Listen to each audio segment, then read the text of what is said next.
Hello दोस्तों, कैसे हैं आप सब। उम्मीद करती हूँ अच्छे होंगे और मैं भी मज़े में हूँ।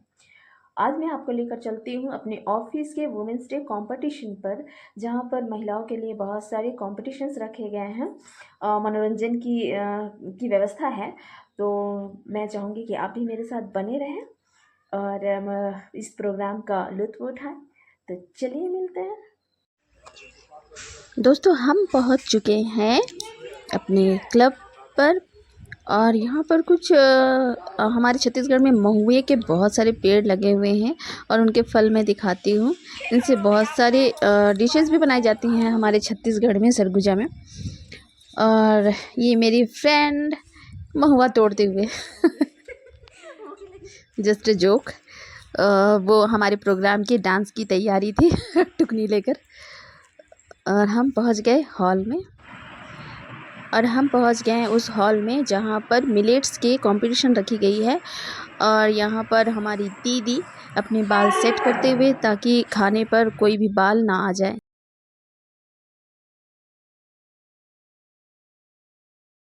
और हम यहाँ पहुँच गए अपनी खास फ्रेंड से मिलने के लिए, जो दूसरे यूनिट में वर्क करती हैं, जॉब करती हैं।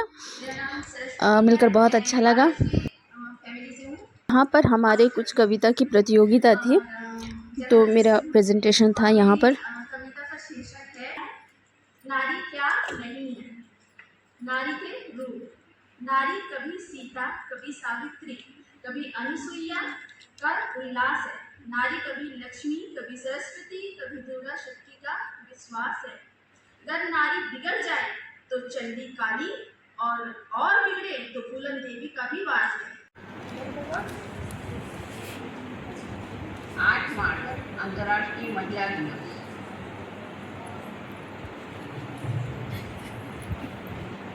कामकाजी महिला तो मैं खुद ही हूँ और एक हाउसवाइफ भी हूँ, लेकिन कामकाजी महिला को हम ये कर सकते हैं कि वो आर्थिक रूप से भी अपने परिवार को साथ देती है और आत्मनिर्भरता से और समाज में एक नई पहचान भी बनाती है। जबकि गृहिणियों के लिए, उनके लिए मेरी मम्मी हिंदी की ही शिक्षिका थी और आर्ट्स एंड बीएड कॉलेज की प्रिंसिपल रहकर के टाइम हुई थी। और हम उनकी लाइब्रेरी से हमने बहुत साहित्य पढ़ा है, हिंदी बहुत ज़्यादा पढ़ा है। अब जरूर पीछे हो गए हैं। मेरा प्रणाम और यहाँ उपस्थित सभी ब्यूटीफुल लेडीज को हैप्पी वुमेन्स डे और चैत्र नवरात्र की भी आप इसी तरह से हम सब ने बारी बारी से आकर अपनी कविता को प्रस्तुत किया।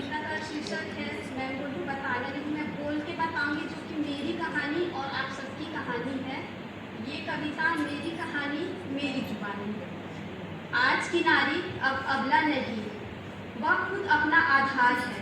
आज की नारी अब अबला नहीं, वह खुद अपना आधार है। मौन को तोड़कर जो गूंजी है, वह जीत की पहली हुंकार है। दफ्तर की डेडलाइन और मीटिंग्स वो बखूबी निभाती है। सपनों के ऊंचे आसमान में अपना परचम लहराती है।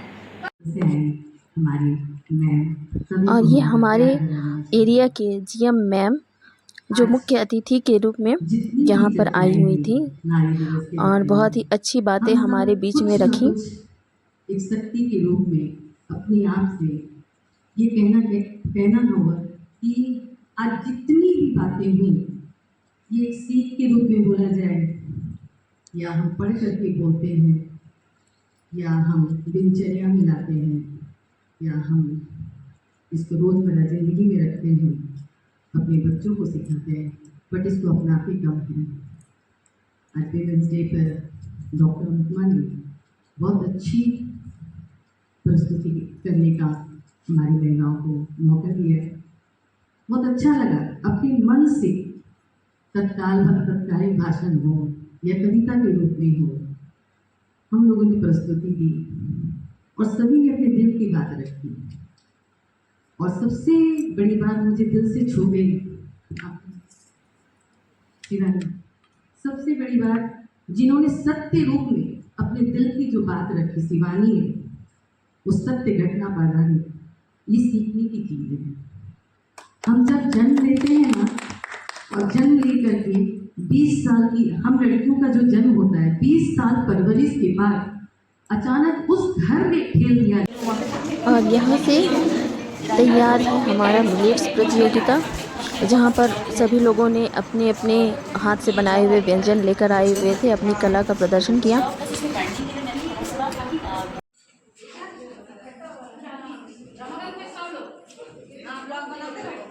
खाने बनाई थी, पहले ले ली, खा ली पहले।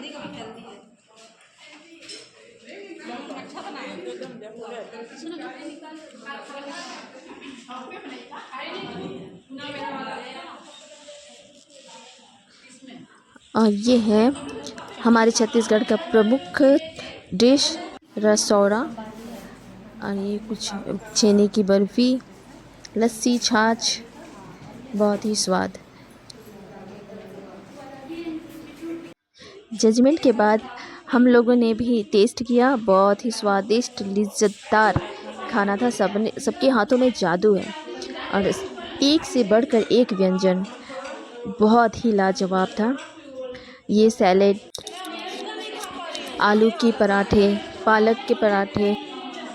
सो फ्रेंड्स, आपको मेरा ये ब्लॉग कैसा लगा कमेंट करके ज़रूर बताएं और चैनल को सब्सक्राइब कर लें। मिलती हूँ आपसे अगले ब्लॉग पर, तब तक के लिए बाय।